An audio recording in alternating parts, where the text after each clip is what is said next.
तो चलिए जी, आज ना आप सभी को ना 12th क्लास का केमिस्ट्री का ना जो आप सभी का दूसरा चैप्टर है विलियन, ठीक है। देखिए इसके पीछे ना आपको हम चैप्टर 1 का ना मतलब चैप्टर 1 में जितने भी सारे सब्जेक्टिव थे आपको हम बता चुके हैं, ठीक है मेरे भाई। अगर जो लोग नहीं देखे ना देख लीजिएगा। तो आज ना आपको चैप्टर नंबर 2 बताने वाले विलियन, ठीक है। पूरा क्लास कर लीजिएगा, सारा का सारा क्वेश्चन आपको समझ में आ जाएगा, ठीक है। और इससे बाहर ना आपके एग्जाम में एक एक भी क्वेश्चन नहीं आएगा, ठीक है। चलिए आपका जो है ना सबसे पहले क्वेश्चन जो बोल रहा है ना, मोलारता किसे कहते हैं, ठीक है। आपको ध्यान से समझना है। देखिए बहुत ही इजी तरीके से सभी का आंसर लिख के लाए, ठीक है। क्या बोल रहा है कि किसी बिलियन के 1 लीटर के आयतन में उपस्थित विलेय के मोलों की संख्या को क्या बोलेंगे ना, मोलारता बोलेंगे। बात खत्म, बहुत इजी है।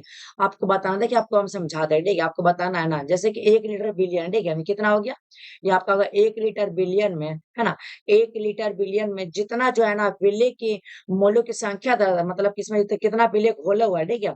मान लिया जाए विलेय की संख्या 50 है ना। 50 को 100 की भी हो सकता है, ठीक है। तो आपको यही बताना कि 1 लीटर बिलियन है ना। क्या बताना कि किसी बिलियन के 1 लीटर के आयतन में ना, याद रखना, ठीक है। किसी बिलियन के 1 लीटर के आयतन में उपस्थित विलेय के मोलों की संख्या को जो है ना मोलारता कहते हैं मेरे भाई, ठीक है। याद रखिएगा। और जो है ना ये भी याद रखिएगा कि मोलारता बराबर क्या होता है। तो मोलारता बराबर होता है मोल प्रति लीटर होता है। कैसे याद करना, चलिए आपको ट्रिक बताते हैं। देखिए जी, आपको ना मोल तो याद रखबे करना, बट अब लीटर कैसे याद करेंगे। देखिए इसमें ना मोल र है ना। तो र है तो लीटर में भी तो आपका र आ रहा है ना। तो बस ली अट र कर दीजिए, क्योंकि यहाँ पे र है और मोलारता भी आपका र है, ठीक है। याद रखिएगा। क्योंकि मोलारता और मोलारता में बहुत लोग कंफ्यूजन हो जाते हैं, लेकिन आपको नहीं होना है ना। बस आपको मोल प्रति लीटर, क्योंकि जो है ना मोलारता है र छुपा है और इसमें भी आपका र है, माने लीटर में र हो जाएगा, ठीक है। चलिए ध्यान दीजिएगा, है ना। ध्यान दीजिए। अब 2 नंबर क्वेश्चन बोल रहा है कि मोलालता किससे कहते हैं। अब क्या मोलालता आ गया, ठीक है। तो बताना किसी विलायक के 1000 ग्राम में उपस्थित विलेय के मोलों की संख्या को ना मोलालता कहते हैं। अब मोलालता बराबर क्या होता है पता है ना, मोल प्रति केजी, मोल प्रति केजी माने द्रव्यमान, ठीक है। ठीक है ना। क्या हो जाएगा, तो मोल प्रति केजी याद रखिएगा, ठीक है। मोल प्रति केजी इसका क्या हो जाएगा, याद रखिएगा। क्योंकि आपके एग्जाम में आता है कि मोलार जो ना मोलालता बराबर क्या होता है, तो मोल प्रति केजी याद रखिएगा। इन्हें की आप लोग मोलालता बराबर बता दीजिएगा मोल। मोल प्रति लीटर नहीं, क्योंकि भाई इसमें आपका र भी नहीं है और इसमें भी आपको र नहीं दिख रहा है, ठीक है। यानी कि मोल प्रति केजी याद रखिएगा, ठीक है। तो हमको पूरा उम्मीद है आपको दोनों समझ में आ गया होगा कि मोलारता किसे कहते हैं, अमोलरता किसे कहते हैं, ठीक है। याद रखिएगा। चलिए आगे बात करते हैं। तीन जो है ना नोट में याद रखिएगा, ठीक है। देखिए नोट में है ना कि इस पर ताप का कोई प्रभाव नहीं पड़ता है। किस पे नहीं पड़ता, आपका ऑब्जेक्टिव में आएगा ना कि किस पर ताप का प्रभाव नहीं पड़ता है। तो मोललता पर, मोलरता पे नहीं बल्कि मोललता पे जो ताप का प्रभाव पड़वे नहीं करता है ना। चलिए आगे बात करते हैं। अब देखिए आपको हम ट्रिक बताते हैं। जैसे कि जो है ना, अगर परिभाषा याद करना मेरे भाई, है ना, तो याद कर लीजिए, एकदम बहुवन याद करवा देंगे जी। अब नमन मने याद रखना, ठीक है। देखिए अब नमन मने होता है कमी, है ना। अब नमन मने कमी याद रखना, ठीक है। अवनमन माने कमी। चलिए आपको हम ट्रिक बताते हैं। और उन्नयन माने वृद्धि, ठीक है। उन्नयन का मतलब वृद्धि होता है, ठीक है। उन्नयन का मतलब वृद्धि याद रखना। चलिए आपको हम बताते हैं, ठीक है। उन्नयन माने वृद्धि याद रखिएगा। क्या बोल रहा है कि जब किसी विलयन में कोई अवाष्पशील पदार्थ मिला दिया जाता है ना, तो उसके हिमांक में, क्योंकि हिमांक बता रहे ना, तो आपको बताना कि उसके हिमांक में जो कमी आता है, क्योंकि अवनमन माने कमी बोले थे, तो उसके हिमांक में जो कमी आता है ना उसे क्या बोलेंगे, हिमांक में अवनमन बोलेंगे। बात खत्म है। अच्छा ये नहीं समझ में आया ना, तो अगला पक्का समझ में आ गया। क्या बोल रहा, क्वथनांक का उन्नयन। उन्नयन मैंने वृद्धि अभी जस्ट बोले थे आपको ना, उन्नयन मैंने क्या होता है, वृद्धि ना होता है। तो सिंपल डिफिनेशन वही रहेगा। आपको बताना है कि जब किसी विलयन में कोई अवाष्पशील पदार्थ मिला दिया जाता है तो क्या होता है, क्योंकि देखिए यहाँ तक आपका सेम है, सभी का सेम रहता है। बताना है कि जब किसी विलयन में कोई अवाष्पशील पदार्थ मिला दिया जाता है तो क्या होता है। तो आपको ना यहाँ स्टोरी करना है, क्वथनांक में जो वृद्धि होता है, क्योंकि उन्नयन में वृद्धि होता है ना। तो बस आपको बताना कि क्वथनांक में जो वृद्धि होता है ना उसे हम क्वथनांक का उन्नयन कहते हैं। सिंपल है। चलिए आपको एक और एग्जांपल समझाते हैं, ठीक है। जैसे कि आपके जैसे एग्जाम में आ जाएगा ना, वाष्प दाब का अवनमन किसे कहते हैं। तो देखिए अवनमन मैंने क्या होता है, अभी जस्ट बोले अवनमन मैंने कमी होता है, अवनमन मैंने कमी ना। तो चलिए आपको बताते हैं। बताना है कि जब किसी विलयन में कोई अवाष्पशील पदार्थ मिला दिया जाता है तो देखिए बोले ना, यहाँ तक आपका सेम रहेगा।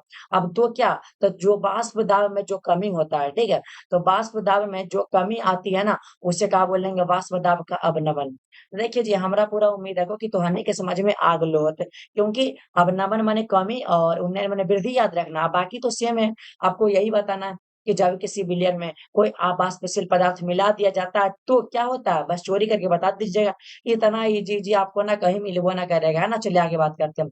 अब देखिए 6वां नंबर है, आदर्श विलयन किसे कहते हैं? सिंपल है, वैसा विलयन जो राउल्ट के नियम का पालन करता है ना, ओकरे हम आदर्श विलयन कहते हैं। बात खत्म, ज्यादा हार्ड भी नहीं है, ठीक है। आपको बताना कि आदर्श विलयन किसे कहते हैं, तो जो राउल्ट के नियम का पालन करता है उसे आदर्श विलयन कहते हैं। अगर आदर्श समझ गए हो ना तो अनादर्श बीजी है मेरे भाई, ज्यादा हार्ड भी नहीं, ठीक है। जैसे देखिए, वैसा विलयन जो राउल्ट का नियम का पालन कर भी नहीं करता उसे क्या बोलेंगे? अनादर्श विलयन बोलेंगे। बात खत्म, है ना। चलिए अगला है। अब देखिए, अब पराशरण दाब किसे कहते हैं, ध्यान से, ठीक है। पराशरण दाब क्या है, देखिए, जब दो विलयनों को एक दूसरे से अर्ध परागमय झिल्ली से अलग रखते हैं तो तनु विलयन से विलायक का कण अर्ध परागमय झिल्ली को पार करके सांद्र विलयन में चला जाता है। नहीं समझ में आया ना, हमको पता है। चलिए आपको समझाते हैं, मेरा काम है बताना है। जैसे मान लिया जाए, है ना, ये आपका कोई विलयन है, ठीक है, समझिएगा, ये आपका तनु विलयन, ठीक है, ये तनु विलयन है। और ये आपका ना सांद्र विलयन, ठीक है, याद रखना। ये प्लेट में हम एक सांद्र विलयन ले लिए, ठीक है। और आपका बीच में जो है ना अर्ध परागमय झिल्ली, ठीक है, ये जो है ना अर्ध परागमय झिल्ली याद है, ठीक है, बीच में अर्ध परागमय झिल्ली। तो बस आपको बताना है कि जब दो विलयन को एक दूसरे को अर्ध परागमय झिल्ली से दूर रखते हैं, भाई ये वाला आपका अर्ध परागमय झिल्ली है कि नहीं है, तो हम इससे दूर रखे कि नजदीक में रखे? दूर है ना। तो जब दो विलयन को अर्ध परागमय झिल्ली से हम दूर रखते हैं तो क्या होता है ना कि तनु विलयन वाला जो विलायक का अणु होता है अर्ध परागमय झिल्ली को पार करता है। अब पार करके जो है ना इसमें चला जाता है, सांद्र विलयन में चला जाता है ना। वही बोले थे। चलिए क्या डिफिनेशन आपको एक बार फिर से समझा दें, ठीक है। रुकिएगा, कुछ हार्ड भी नहीं है, बहुत ही सिंपल तरीके से आपको हम बता रहे हैं, ठीक है। देखिए क्या कह रहा है क्वेश्चन, ठीक है। देखिए, जब दो विलयन को एक दूसरे से अर्ध परागमय झिल्ली से अलग रखे थे ना, एक तनु विलयन एक सांद्र विलयन अलग अलग रखे थे ना, तो तनु विलयन से जो विलायक का कण है, क्योंकि आपको बोले थे कि जो तनु विलयन है इसका जो विलायक का कण है ये अर्ध परागमय झिल्ली को पार करेगा, है ना, ध्यान दीजिएगा। ये जो आपका दिख रहा है ना, ये अर्ध परागमय झिल्ली है, इससे ना पार करेगा और सांद्र विलयन में चला जाएगा। वही बोले थे कि अर्ध परागमय झिल्ली को पार करके सांद्र विलयन में चला जाता है। सिंपल है, मतलब प्रवेश कर जाता है, ठीक है। तो देखा जी, हमरा पूरा उम्मीद है कि तोहनी के समझ में आ गल, तो ज्यादा हार्ड भी नहीं है को समझला। और समझ में आ रहा ना, वीडियो को लाइक कर दिया और शेयर कर दिया। समझ में आवा को तब ऐसे नहीं करिए। चलो 9 नंबर क्वेश्चन बहुत इजी, 9 नंबर समझा देते हैं ना। चलिए 9 नंबर बोल रहा है कि उल्टा प्रासरण क्या है? तो अगर प्रासरण समझ गए होंगे तो उल्टा प्रासरण भी इजी है। देखिए क्या बोल रहा कि किसी बिलियन के ऊपर, मान लिया जाए ये कोई बिलियन है, ठीक है। चलिए ये कोई बिलियन है ना, और किसी बिलियन के ऊपर, इसके ऊपर, ठीक है, तो किसी बिलियन के ऊपर परासरण दाब से भी अधिक दाब लगाकर, भाई जो उस पर परासरण दाब लग रहा था इससे भी ना अधिक दाब लगाकर जो है ना विलायक के कण को शुद्ध विलायक में बदलने की क्रिया को ना उल्टा परासरण कहते हैं। सिंपल है कि अगर कोई बिलियन है, अगर उसके ऊपर परासरण दाब से भी अधिक दाब लगाएंगे ना, तो जो आपको विलायक का जो कण है ना, याद रखिएगा, जो विलायक का कण है इस पर दाब लगाएंगे ना तो शुद्ध विलायक में बदल जाएगा, ठीक है। विलायक का जो कण है अगर दाब लगाएंगे, प्रासरण दाब से भी अधिक दाब लगाएंगे ना, तो जो है ना विलायक का कण जो है ना शुद्ध विलायक के कण में बदल जाएगा, है ना, याद रखिएगा।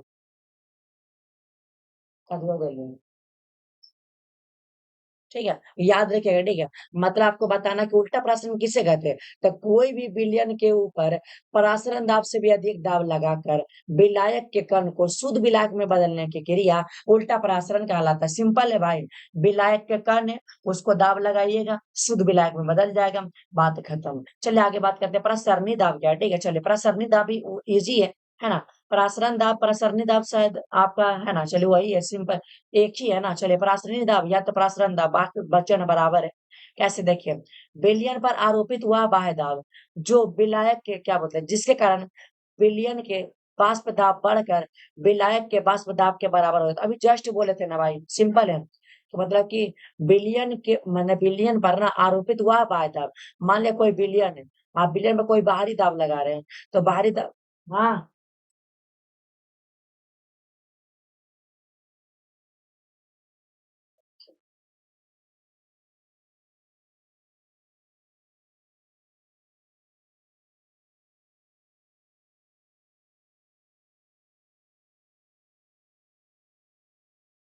ठीक है, याद रखिएगा, ठीक है। बहुत तेजी आपको बताना है ना कि विलयन पर आरोपित हुआ बाह्य दाब जिसके कारण जो है ना विलयन का वाष्प दाब बढ़कर विलायक के वाष्प दाब के बराबर होता है। सिंपल है, बताना कि जो विलयन का वाष्प दाब है अगर दाब लगाएंगे तो विलायक के बाष्प दाब के बराबर हो जाएगा, सिंपल है ना, ज्यादा हार्ड भी नहीं है ना।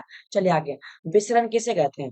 देखिए जैसे कि मान लिया जाए यहाँ पे कोई लड़का है, यहाँ पे कोई लड़का, एक घर में खाना बन रहा है ना, जैसे कि बन रहा पूरी सब्जी जिलेबी बन रहा है, ठीक है, एक घर बहुत दूर में है, तो हवा चल रहा है भाई, तो हवा के कारण ना भाई एक नकवा में चला जाएगा, सूंघते हैं ना जी, जैसे नहीं बोलते हैं कि हाँ अगर घरवा में अच्छा अच्छा खाना बन रहा भाई, विसरण के द्वारा ना। देखें, वे अणु या आयन जो उच्च है ना, यहाँ पे जो है ना याद है, ठीक है, यहाँ पे उच्च हो जाएगा, ठीक है। चलिए, उच्च सांद्रण के क्षेत्र से निम्न सांद्रण के क्षेत्र की ओर जाता है, सिंपल है, जहां खाना वाना बनने के वहां सेंट ज्यादा रहता है भाई, और उच्च से ना निम्न की ओर जाता है, उसे क्या बोलेंगे? विसरण कहते हैं। तो आपको बताना कि वे अणु या आयन जो उच्च सांद्रता वाले क्षेत्र से निम्न सांद्रता वाले क्षेत्र की ओर जाता है ना, उसे क्या बोलेंगे? विसरण बोलेंगे, बात खत्म। अच्छा, चलिए परासरण किसे कहते हैं? देखिए, परासरण दो भिन्न सांद्रता वाले घोला, देखिए घोला नहीं, ठीक है, घोल होगा, ठीक है, घोल के बीच, माने कि जो है ना, माने दो अलग अलग सांद्रता वाले घोल है, उसके बीच होने वाली एक विशेष प्रकार के विसरण की क्रिया परासरण कहलाता है। मतलब कि पहला घोल है या आपका दूसरा घोल है, तो इसके बीच में ना जो होता है ना क्रिया होता है, उसी का बोलेंगे परासरण कहते हैं। कैसे? चलो आपको समझाते हैं। बताना कि दो भिन्न सांद्रता वाले, ये पहला है ये दूसरा है, ठीक है, तो जो है ना परासरण दो भिन्न सांद्रता वाले घोल के बीच, ये घोल के बीच होने वाली, है ना, होने वाली एक विशेष प्रकार का विसरण क्या कहलाता? परासरण कहलाता है। ज्यादा जो है ना हार्ड भी नहीं है, अगर आप लोग एक से दो बार वीडियो देखिएगा ना सारा समझ में आ जाएगा, ठीक है। देखिए, अर्थ परागण में झिल्ली केकरा कहते हैं? चला जी एकदम बउआ ने समझा भाई, देखा, जिसे विलायक के अनुपार कर जाते हैं, है ना, लेकिन विलय का नहीं कर पाते हैं, उसे क्या बोलेंगे? अर्थ परागण में झिल्ली। जैसे कि आप लोग घर में चाय बनाते हैं, तो चाय में आपका पानी हो गया क्या? विलायक, और चपाती हो गया आपका विलेय, जिसका मात्रा कम रहता है विलेय बोलते हैं ना, और जो अधिक है विलायक बोलते हैं। तो भाई जैसे कि चाय छननी होता है, उससे छानते हैं, तो भाई पनिया बाहर निकलता है कि नहीं निकलता है? तो विलायक बाहर निकल गया, बाकी आपका जो क्या बोलते हैं चपातिया था एक गुनी, वो तो ऊपरे रह गया, है ना। तो मतलब अर्ध परिगम झिल्ली उसे बोलते हैं जिससे विलायक के अणु बाहर निकलते हैं, लेकिन विलेय के अणु जो है ना बाहर नहीं निकलते हैं, ठीक है। चलिए अगला क्वेश्चन। अब 14 नंबर क्वेश्चन है ना कि अनुसंख्या गुणधर्म है। आज जितना भी आपको क्वेश्चन बता रहे हैं ना, सारा का सारा एकदम वीवीआई क्वेश्चन है, ठीक है। चलिए, ये जो है ना अनुसंख्या गुणधर्म, क्योंकि ना आपके एग्जाम में ना इस चैप्टर से ना भाई यही सब क्वेश्चन आ सकता है, इससे बाहर आ ही ना सकता है ना। अब इससे बाहर क्वेश्चन बन में ना करेगा। चलिए, अनुसंख्या गुणधर्म किसे कहते हैं? तो अनुसंख्या गुणधर्म विलयनों की वह भौतिक गुण है जो एक निश्चित आयतन में उपस्थित विलेय के कणों की संख्या पर निर्भर करता है।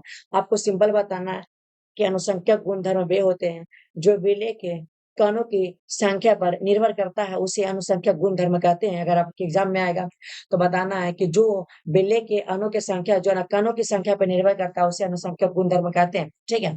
आगे चलिएगा, जैसे देखिए अनुसंख्यक गुणधर्म जो है ना, ध्यान दीजिए, ठीक है। अनुसंख्यक गुणधर्म आपका 4 प्रकार का होता है, जैसे कि बाष्प दाब का, देखिए बाष्प दाब का सापेक्ष अवनमन, उसके बाद क्वथनांक का उन्नयन, है ना, हिमांक का अवनमन, परासरण दाब, ये सब आपका क्या हो जाएगा? ये आपका जो है ना अनुसंख्यक गुणधर्म है, ठीक है। अगला क्वेश्चन देखिए, ये जो लाजवाब क्वेश्चन है, मोल प्रभाज या मोल अंश किसे कहते हैं? चलिए आपको बताते हैं। किसी विलयन में उपस्थित विलेय या विलायक के मोलों की संख्या तथा विलयन में उपस्थित मोलों की संख्या के अनुपात को जो है ना मोल प्रभाज या मोल अंश कहते हैं। चलिए आपको बताते हैं, ठीक है। देखिए, जैसे कि मान लिया जाए ये कोई आपका बिलियन है, ठीक है, ये कोई बिलियन है, तो विलयन में आपका विलेय भी हो सकता है, विलेय भी और विलायक भी, ठीक है। ये आपका विलायक है ना, विलायक, विलायक हो गया, है ना। ये तो आपका बिलियन है, पूरा क्या, पूरा ध्यान दीजिएगा, पूरा आपका बिलियन है, ठीक है, बिलियन है ना, तो ध्यान दीजिएगा, ये तो पूरा आपका बिलियन हो गया, लेकिन बिलियन में आपका विलेय भी और विलायक भी, तो ध्यान दीजिएगा। तो किसी बिलियन में उपस्थित विलेय के मोलों की संख्या और विलायक के मोलों की संख्या जो होता है ना, मान लिया जाए दोनों को मिला के हो गया कितना? 5, और पूरा, है ना, जैसे कि है ना, जैसे कि जो है ना पूरा मिला के जो बिलियन का हो गया 5, है ना, 5 हो गया, उसके बाद इसका हो गया आपका 2 और प्लस 3 हो गया, तो कहा जी दोनों आपस में बराबर है कि नहीं? ये आपका विलेय, ये आपका विलायक, ये आपका बिलियन हो गया। तो वही ना बोले हैं कि किसी बिलियन में उपस्थित विलेय के मोलों की संख्या, है ना, या विलायक के मोलों की संख्या तथा बिलियन में उपस्थित मोलों की संख्या के अनुपात के ना जो है ना मोल प्रभाज कहते हैं, ठीक है। और सही बताना है, बहुत सिंपल, ज्यादा हार्ड भी नहीं। चलिए, फॉर्मलता किसे कहते हैं? तो किसी विलयन के 1 लीटर आयतन में उपस्थित, माने 1 के लीटर आयतन है, ठीक है? 1 लीटर आयतन है, ठीक है? 1 लीटर आयतन में उपस्थित, है ना? आयनिक विलेय पदार्थ की संख्या, है ना? जैसे देखिए, आप बोलिएगा ना कि हमको यहाँ तक याद हो जाएगा कि किसी विलयन के 1 लीटर आयतन में उपस्थित, और उपस्थित क्या है? देखिए, जैसे कि फॉर्मलता बोलते हैं, तो फॉर्मलता में क्या होगा? फार्मूला, और फार्मूला जो होता है ना, प्लस और माइनस में होता है। तो प्लस माइनस में जब होता है, उसे क्या बोलते हैं? आयन बोलते हैं ना। आयन माने आयनिक, याद रखना, ठीक है? तो आयनिक विलेय पदार्थ की संख्या क्या कहलाता है? फॉर्मलता कहलाता है, ठीक है? अगला क्वेश्चन है, अब देखें, समानता या नॉर्मलता किसे कहते हैं? देखिए, किसी विलयन के 1 लीटर में उपस्थित विलेय के ग्राम, है ना, ग्राम समतुल्यांक की संख्या जो है ना, समानता या जो है ना, नॉर्मलता कहलाता है। सिंपल है ना, कोई भी विलयन में उपस्थित क्या? विलेय के ग्राम समतुल्यांक की संख्या, और क्या? बहुत इजी। अच्छा, परासरण दाब का गुण बताना। चलिए, परासरण का गुण बताते हैं, ध्यान दीजिएगा। देखिए, परासरण में अर्धपरागम में झिल्ली का होना आवश्यक है। अभी जस्ट बोले थे कि परासरण में होगा तभी जो है ना पार कर पाएगा। उसके बाद देखिए, परासरण की क्रिया केवल द्रव्य अवस्था में होता है। सही बात है, द्रव्य अवस्था में होगा। उसके बाद परासरण में केवल विलायक के अणु गति करते हैं। आपको बोले थे ना। उसके बाद देखिए, 20 नंबर है, बांट ऑफ गुणांक। देखिए, बांट ऑफ समीकरण, ये जो है ना, आपका जान रहे हैं, ये आपका 5 नंबर का आता है, ठीक है? 5 नंबर का आता है, लॉन्ग क्वेश्चन, ठीक है? देखिए, पहला जो है ना, बांट ऑफ समीकरण के अनुसार, पहले आपको बताना है कि बांट ऑफ समीकरण। देखिए, बांट ऑफ समीकरण के अनुसार विलयन के परासरण दाब विलयन के आयतन के व्युत्क्रमानुपाती होता है। देखिए, परासरण दाब को पाई बोलते हैं। तो परासरण दाब जो है ना, विलयन के व्युत्क्रमानुपाती होता है। बटा में हो गया ना, भी समीकरण एक मान लीजिए। दूसरा, विलयन के परासरण दाब जो है ना, विलयन के ताप के समानुपाती होता है। परासरण जो दाब है ना, ताप के समानुपाती है ना, टी माने टेम्परेचर माने दाब। उसके बाद देखिएगा, विलयन का परासरण दाब विलेय के मोलों की संख्या, संख्या माने नंबर, है ना, के समानुपाती होता है। परासरण दाब पाई, नंबर में संख्या, समानुपाती है ना, समीकरण 3। अब तीनों से चल देंगे ना, तो क्या हो जाएगा? यहाँ पे देखिएगा, आपका पाई पाई तीनों में सेम है। यहाँ भी पाई सेम है, यहाँ भी पाई सेम है, यहाँ भी पाई सेम है। तो पाई पाई तो कॉमन हो जाएगा। अच्छा, ऊपर में एनटी और नीचे में भी बचेगा ना। कोई देखिए, समानुपाती के चिन्ह हटेगा तो बराबर, देखिए एनटी है ना। या तो ऐसे लिख सकते हैं, पी बराबर सी आर टी। आपके एग्जाम में आता है पी बराबर सी आर टी। चलिए, आप ध्यान दीजिएगा, राउल्ट का नियम क्या कहता है? बहुत ही वीवीआई क्वेश्चन। देखिए, राउल्ट का नियम के अनुसार किसी विलयन का वाष्प दाब का जो ना, अपेक्षिक अवनमन विलयन में उपस्थित विलेय के मोल प्रभाज के बराबर होता है। सिंपल है भाई, ज्यादा आगे नहीं है। चलिए, अगला क्वेश्चन बात कर लेते हैं।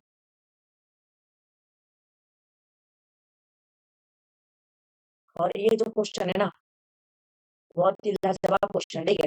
क्योंकि आपके एग्जाम 2026 में आ सकता है, ठीक है? 2026 के लिए क्वेश्चन हम गैस किए हैं, ठीक है? देखिए, थोड़ा सा मेरे पास थोड़ा सा रुकिएगा।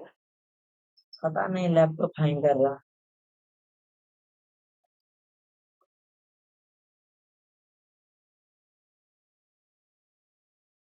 रुकिएगा, हेनरी का नियम है ना, हेनरी का नियम देखिए, हेनरी का जो नियम है ना, बहुत ही लाजवाब है।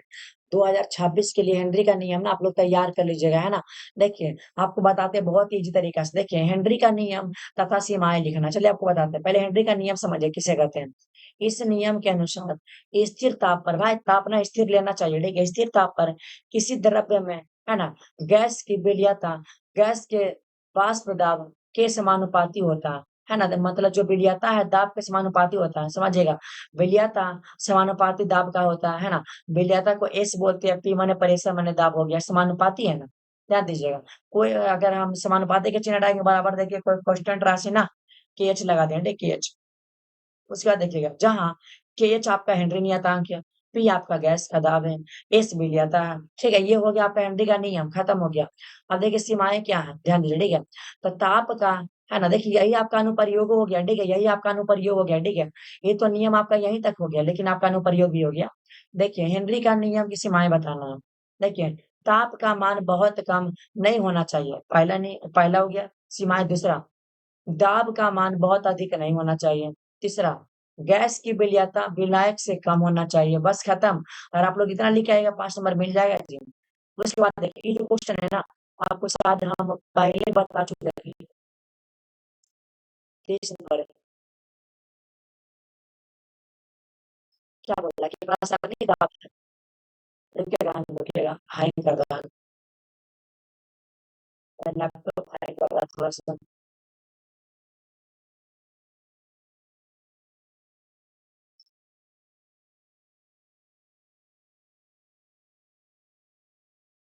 रुकिएगा थोड़ा सा रुकिएगा ना क्योंकि लैपटॉप मेरा हैंग कर रहा शायद है ना। देखिए जो 23 नंबर क्वेश्चन बोल रहा है ना, प्रसारणी दाब को परिभाषित करें एवं सिद्धांत सिद्धांत में लिखना प्रसारणी दाब एक अनुसंख्यक गुणधर्म है ना। मैंने बताना है कि आपको प्रसारणी दाब की परिभाषा देना। देखिए प्रसारणी दाब को हम बता चुके थे ना, पहले आपको प्रसारणी दाब का परिभाषा हम बता देना ठीक है। चलिए उसके बाद देखिएगा अब जो यहाँ से सिद्ध करना है, आपको बताना है ना बांट ऑफ वॉयल के अनुसार। देखिए वही वाला चीज है जो आपको पहले बताए थे ना, वही वाला हो गया ना। ये मतलब जो है ना, मतलब हम यहाँ पे हम लिख दिए थे ठीक है, ये वाला फालतू में आ गया ना। चलिए कोई बात ना। ये जो आपको दिख रहा होगा ना, रुकिए, ये जो आपको दिख रहा है ये वाला, यही वाला सब यही वाला है ना, यही वाला ठीक है, यही वाला जो 20 नंबर क्वेश्चन है ना, बस 20 नंबर क्वेश्चन हम यहाँ पे टपका दिए जी ठीक है, फालतू में पहले आ गया था ना। देखिए बांट ऑफ वाल के अनुसार जो है ना, पाय समानुपाती है ना, 1/20 क्या बाट ऑफ क्या होते हैं क्या क्या है जी, यहाँ पे चार्ट्स के अनुसार ठीक है, चार्ट्स के अनुसार होगा ठीक है। पाई समानुपाती टी होता है, वाट ऑफ जो एवोगाड्रो के अनुसार जो होता है ना, पाई समानुपाती एन होता है ठीक है। तीनों को देखिएगा पाई आपका सेम है, ऊपर एन बटा में टी। तो देखिए समानुपाती का चिन्ह देगा तो जो है ना बराबर देंगे ना, यहाँ पे एन टी, ये गुना कर देंगे ना तो क्या हो जाएगा, सिंपल है ना। चलिए तो इसको ना आप ऐसे लिख सकते हैं ठीक है, ऐसे पाई बराबर ऐसे लिख सकते हैं, या तो पाई बराबर CRT,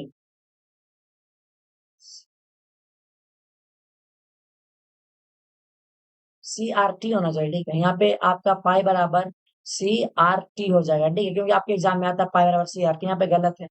देखिए टी आपका ताप है, एन मोलों की संख्या, भी आपका आयतन है। बस ये जो है ना यहाँ तो सिद्ध हो गया, लेकिन आपको बताना है, चलिए आपको बता दें, ठीक है।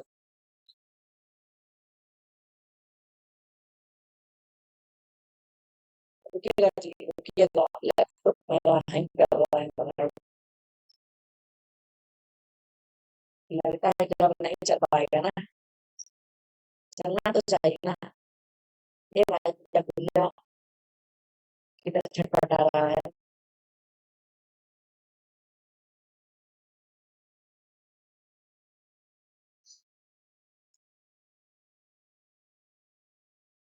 देखिए आपको बताते हैं ठीक है, देखिए बांट ऑफ समीकरण से यह स्पष्ट होता है कि यह सिद्धांत होता है, मैंने यहाँ पे थोड़ा सा गलती है, यह स्पष्ट होता है कि सिद्धांत नहीं ठीक है, होता है कि परासरण दाब माने पाई विलेय के मोलों की संख्या पर जो है ना निर्भर करता है मेरे भाई ठीक है, और उसकी प्रकृति पर नहीं करता है। तो पाई समानुपाती आपका एन हो जाएगा ठीक है, बस इतना आपको लिख लेना है, उसके बाद लिखना इसलिए परासरण दाब विलयन का एक अनुसंख्यक गुणधर्म है। बस हो गया खत्म। और यहाँ से आपका तीसरा चैप्टर आएगा जो कि अभी नहीं बताएंगे ठीक है। देखिए आपका दूसरा चैप्टर में ना कम से कम आपको हम क्या क्वेश्चन बताएं, इसमें आपको लॉन्ग भी हम बता दें ना जी, इसमें 30 क्वेश्चन बताएं जी। मेरा मानना है कि अगर 30 क्वेश्चन जो कर लिया ना, इससे बाहर आपके एग्जाम में एक भी क्वेश्चन नहीं आने वाला है ना, तो याद रखिएगा ना। और जानते हैं एक क्वेश्चन आपके एग्जाम में ये भी आता है कि कांच को अति सीधी द्रव क्यों कहा जाता है, ठीक है। याद रखिएगा क्वेश्चन ना बहुत ही लाजवाब है, आपके एग्जाम में आएगा ना, कांच को, देखिए हम आपको बता दें ठीक है, वैसे तो काम नहीं कर रहा लेकिन आपको बता देते हैं ना कि कांच को अतिशीत द्रव क्यों कहा जाता है। क्योंकि देखिए कांच में ना द्रव की तरह बहने की प्रवृत्ति होती है ना, बहुत धीमी गति है, इसलिए कांच को अतिशीत द्रव कहा जाता है। ये क्वेश्चन बहुत ही लाजवाब हम लिखे हैं नहीं, लेकिन आप लोग लिख लीजिएगा ठीक है। चलिए मेरा मानना है कि अगर आप लोग 1 से 2 बार वीडियो देख लीजिएगा ना, पूरा याद हो जाएगा ठीक है। और जो ठोस अवस्था वाला वीडियो नहीं देखे तो देख लीजिएगा ठीक है, प्ले लिस्ट बना है, आप लोग जाके चेक कर लीजिएगा। और आपको कैसा लगा है वीडियो जरूर आप लोग ना एक बार कमेंट कर दीजिएगा ना। और डेली आपका ना 8 बजे लाइव क्लास चलता है रात 8 में, तो आप लोग 8 बजे आ जाइएगा है ना, तो आप क्लास को बंद करते हैं ठीक है ना।